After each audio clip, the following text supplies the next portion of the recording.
bienvenue dans ma citadelle, je suis ravie de vous retrouver aujourd'hui pour un nouveau point lecture.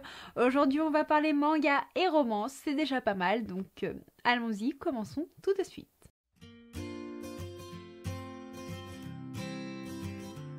Je vais commencer par une suite de sagas. Il s'agit de Halpi the Soul Sender de Rona. C'est un manga sous fond de magie, sous fond d'esprit, sous fond d'écologie, avec une belle morale. Je vous en ai parlé déjà de multiples fois où nous suivons Alpine, le Soul Sender, qui part à la recherche de ses parents tout en perfectionnant sa capacité à libérer les esprits magiques lorsqu'ils rentrent en putréfaction après leur mort, tout simplement parce que cela pollue et détruit tout ce qu'il touche. Donc suite à tout ce qui s'est passé, Alpi se retrouve un peu dans une mauvaise passe et je dois dire que j'ai adoré cela. Je vais pas développer énormément l'histoire, je vais pas vous dire plus que ce que je vous ai déjà dit parce que je vais éviter tout risque de spoiler. Par contre, si vous êtes intéressé, je vous renvoie vers les points lecture où j'en parle déjà parce que là nous sommes dans un tome 4. Il me semble que le tome 5 est déjà sorti, mais je suis à la bourre et j'ai adoré du coup ce tome 4. Je crois que c'est mon préféré parce que l'histoire elle prend une tournure beaucoup plus sombre et je sens que la mission d'Alpi, qui est une jeune fille très bienveillante qui doit faire face à des difficultés, à des événements qui sont de plus en plus complexes, tout cela, ça prend un sens totalement différent. Je pense que nous allons avoir une quête, une recherche qui va avoir, je sais pas, une importance capitale qui va tenir le lecteur en haleine. Et tout cet ensemble, tous ces péripéties qui se passent dans ce tome 4 me laissent présager quelque chose de vraiment alléchant. Ce que j'adore dans ce manga, c'est que nous avons énormément de messages qui sont importants, qui vont concerner la famille, qui vont concerner le bienfait de la nature, qui vont concerner les croyances, avec une petite touche qui pourrait se rapporter à la religion. Il y a des éléments qui vont parler de la connaissance dans ce tome parce que nous serons au sein d'une bibliothèque et toutes ces thématiques, je sais pas, elles ont eu une résonance, elles m'ont fait réfléchir et j'ai vraiment aimé voir tout cela mis en avant. Plus le temps passe et plus un personnage m'intrigue dans cet univers, tout simplement parce que Alpi, elle est accompagnée de son majordome qui s'appelle Pelené. Celui-ci, il est toujours là en train de veiller sur elle, de la protéger, mais c'est normal parce qu'Alpi, c'est encore une enfant. Même si elle a des capacités hors du commun, qu'elle est très douée, qu'elle est bien mature pour son âge, elle a quand même besoin d'être accompagnée. C'est pas une enfant qui est lâchée comme ça dans la nature. Mais Pelené, on ne sait pas grand chose sur lui et en fait, plus il y a de choses qui se passent, plus on s'interroge sur lui, sur qui il est réellement, sur l'impact qu'il va avoir sur le reste de l'histoire et je trouve ça vraiment top. Ça me tient en haleine et ça me donne envie d'en savoir toujours plus. Je suis encore en total émoi devant les illustrations de ce manga. Les éditions Kiyun, il faut savoir qu'elles font toujours très fort. Elles ont un style graphique qui est réellement détaillé sans trop être lourd en fait, parce que oui, si le dessin est trop lourd, on n'arrive pas à en capter l'essence, mais là je sais pas, il y a ce petit quelque chose qui me berce, qui dégage une émotion certaine et j'adore ça. Je vais à présent vous parler d'une lecture numérique avec Love and Lion Campus de Emma Green. Ici nous allons suivre Arlo, Tilly, Colin. Alors Arlo et Colin, ils sont meilleurs amis depuis leur tendre enfance. Ils ont une amitié qui est hors du commun, qui est très certaine et ils vont aller à l'université de San Diego ensemble, ils vont faire leurs études ensemble. Mais un jour il y a Tilly qui va rentrer dans l'équation. Tilly est la petite sœur de Colin. Arlo l'a toujours vue comme un bébé, il ne l'a jamais vraiment vue comme une femme, mais Tilly depuis toujours elle est amoureuse du meilleur ami de sa grande sœur. Donc quand elle va rentrer à la fac, Arlo va se mettre à la voir enfin comme une véritable femme, mais le problème c'est que leur histoire n'est pas forcément une très bonne idée. Colin, même si elle n'est pas forcément amoureuse de son meilleur ami, a de gros problèmes. Colin se sent toujours jugée par rapport à sa sœur qui est Miss Parfaite, et donc en fait la seule chose qu'elle a vraiment pour elle-même c'est Harlow, et si Tilly lui prend Harlow, Colin elle a plus rien, et comme c'est une jeune femme qui est mal dans sa peau, qui a tendance à avoir des abus avec de nombreuses addictions, tout ça pourrait mettre à mal la vie de Colin. Et en fait, sur le campus universitaire, il va y avoir plein de péripéties, plein de dangers, plein de choses qui vont complexifier l'histoire entre ces trois personnages. C'est un livre qui m'a totalement surprise parce que avec Emma Green, j'ai l'habitude d'avoir, même s'il y a des thématiques fortes, énormément d'humour.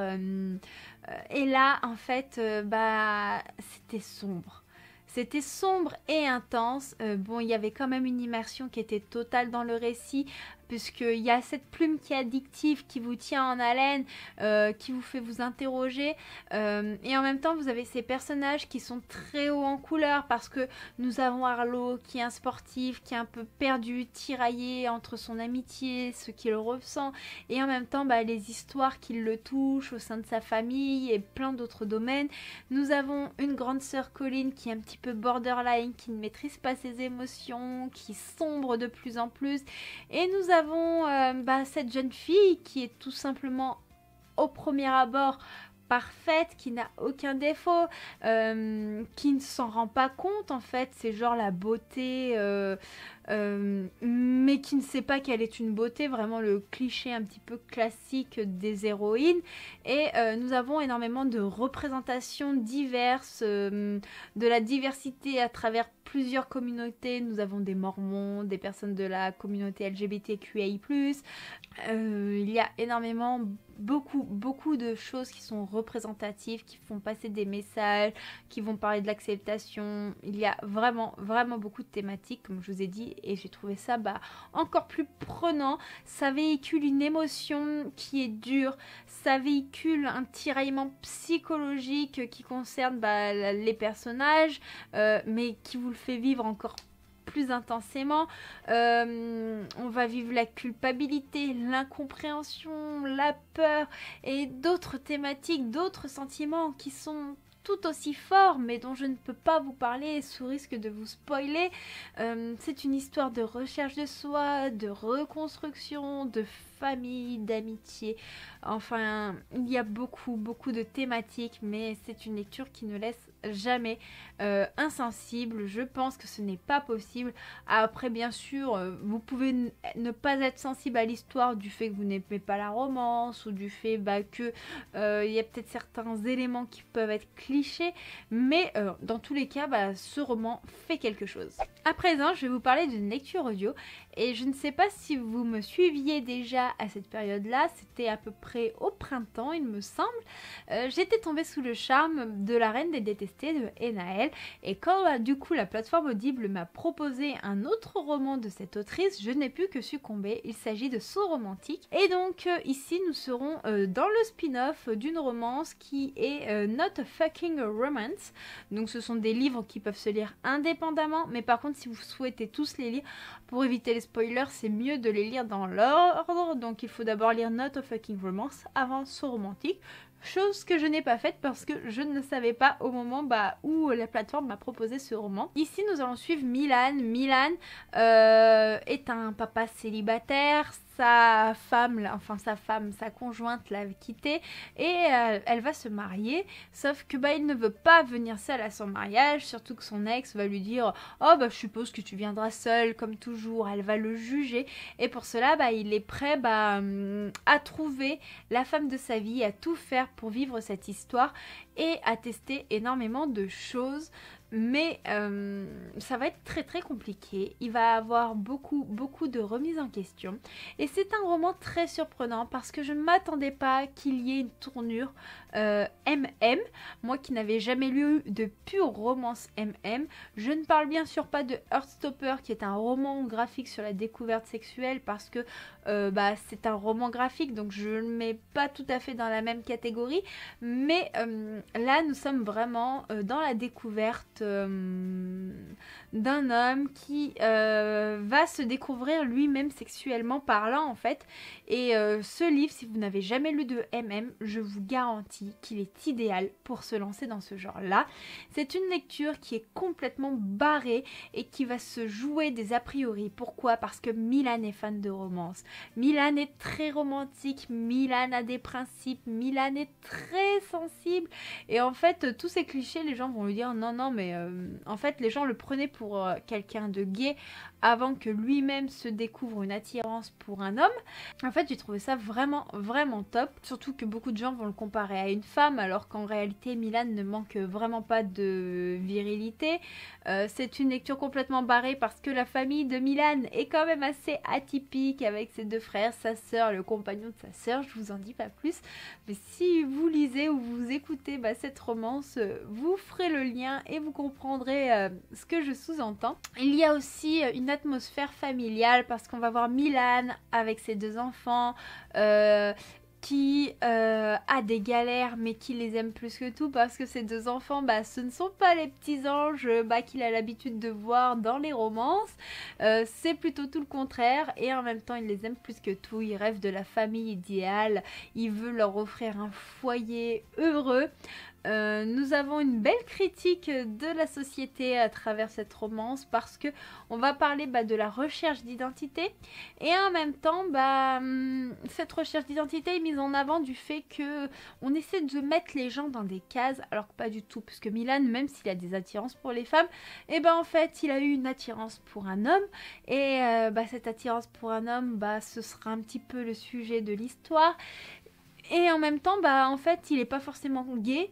Il n'est pas forcément hétéro, il est ce qu'il est, en fait, il aime la personne qu'il aime. Et en fait, j'ai beaucoup aimé ce message parce que oui, c'est pas parce qu'il a aimé un homme qu'il ne peut pas aimer une femme. En fait, l'attirance dépend vraiment des émotions, de l'alchimie entre deux êtres. Et j'ai beaucoup aimé tout cela. J'ai beaucoup aimé tous ces personnages hétéroclites, tout ce qui va parler un petit peu des classes sociales, tout ce qui va parler des différences de niveau de vie et de plein de choses en fait, parce que c'est une lecture qui met en avant des sujets de société actuels. J'ai vraiment passé un bon moment avec Milan, avec Gala, avec Seven, avec Rio, London et Dakota qui sont quand même des personnages clés et je ne vous en dis pas plus parce que si vous êtes curieux, si ce roman vous intrigue, je vous laisserai le découvrir par vous-même. On va passer à un petit manga, à un shoujo, mais un shoujo quand même un peu plus... Je dirais pas mignon parce que c'est quand même mignon, mais un petit peu plus épicé que les shoujo que je vous présente habituellement sur la chaîne. Il s'agit de Sensuel Dilemme de Hakimi Hata, le premier tome, et qui a été publié chez Pika. Et ici, nous allons suivre Shino. Shino a 30 ans, c'est une femme... qui a une vie professionnelle très réussie. Le seul truc, c'est qu'elle n'est pas mariée et qu'elle cherche vraiment à se marier puisqu'elle a 30 ans et qu'il faudrait vraiment qu'elle se préoccupe de ça. Mais un jour, il y a Mayuki qui va faire une apparition dans sa vie. Mayuki est un homme de 9 ans de moins qu'elle.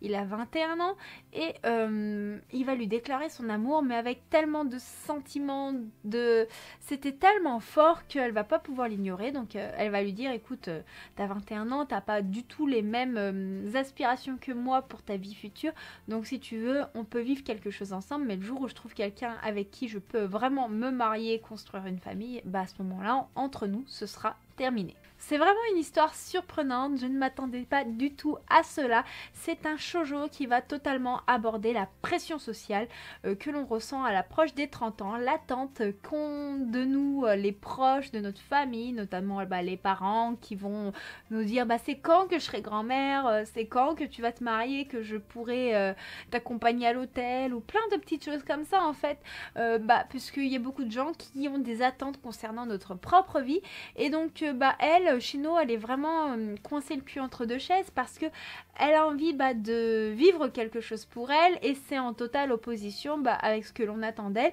et la vie est faite telle que dans sa tête elle doit faire ça parce que à 30 ans elle est censée être mariée et avoir des enfants. On va être plongé dans les inquiétudes quotidiennes de Chino qui va subir cette pression sociale, qui va subir les inquiétudes qui vont avec, qui va se poser des questions sur ce jeune homme de 21 ans. En fait, elle va juger ce jeune homme en fonction de son âge, mais sans vraiment connaître vraiment les désirs de celui-ci, parce que oui, pour avoir 21 ans, oui, il pourrait très bien avoir envie de se marier, il pourrait très bien envie d'avoir des enfants, mais finalement, jamais la question ne se pose. Et Mayuki, c'est quand même un personnage qui est assez mystérieux, qui est pas trop développé dans l'histoire. On le voit apparaître au niveau de certaines scènes avec Shino. On voit un petit peu leur quotidien se construire, mais en même temps, on n'apprend pas vraiment à connaître ce jeune homme, ses aspirations, ses envies, ce qu'il veut vraiment dans la vie. Par contre, on voit que oui, il a les difficultés d'un homme de 21 ans, parce qu'à 21 ans, professionnellement, ce n'est pas parfait. Les finances ne sont pas les mêmes que quand on est bien installé dans sa vie professionnelle. Donc oui, on a des thématiques qui sont quand même assez fortes. Cependant, j'ai été un petit peu dérangée par la timeline qui se déroule dans ce manga. Alors, qu'est-ce que j'entends par là? C'est que au début, je trouvais que tout allait trop vite. Et puis au bout d'un moment, j'ai quelque chose qui m'a mis la puce à l'oreille. C'est que en fait, Shino, elle dit au revoir à une de ses collègues de travail qui est enceinte et qui justement va partir en congé maternité. Et il s'avère qu'en réalité, en fait, quelques pages plus loin, on la voit accoucher avec le bébé, tout ça. Et bien entendu, il s'est pas passé 2 jours, il s'est passé un peu plus de jours que ça. Et du coup, cet aspect-là m'a fait comprendre qu'en réalité, en fait, le temps se déroulait rapidement. Ce n'est pas l'histoire qui avance rapidement. Enfin, je sais pas si vous voyez un petit peu la nuance que j'essaie de vous faire comprendre. Pour moi, ça a été un excellent premier tome. Et du coup, j'ai succombé parce que j'ai trouvé le tome 2 à 3 € sur Vinted. Voilà, ce sera tout pour ce point lecture. Donc, j'espère qu'il vous aura plu. N'hésitez pas à me dire si vous avez lu les livres mentionnés, si vous les avez aimés, ce que vous en avez pensé. N'hésitez pas à me parler de vos lectures actuelles. C'est toujours un plaisir de papoter avec vous en commentaire. Et en attendant, je vous fais plein de gros bisous et je vous dis à très bientôt pour une prochaine vidéo. Ciao, ciao!